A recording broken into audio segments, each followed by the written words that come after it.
So guys, gaduti ko gali sa gabi. Ako gusto kong gabantay.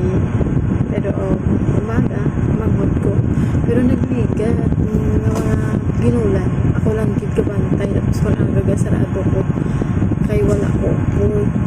Tapos gabantay pa ko bata. O diba? Magudlay sa akon. Tapos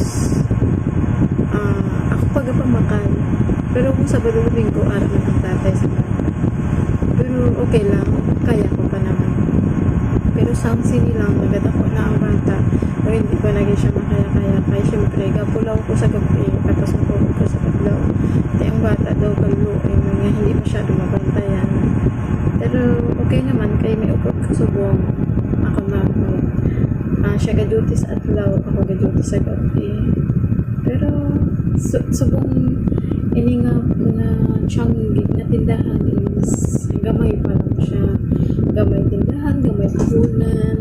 Ang iban ko nga mga balaklon, hindi ko pa naman kay wala pa masyado gaano gawa puhunan kay wala kuwaan masyado kapartan.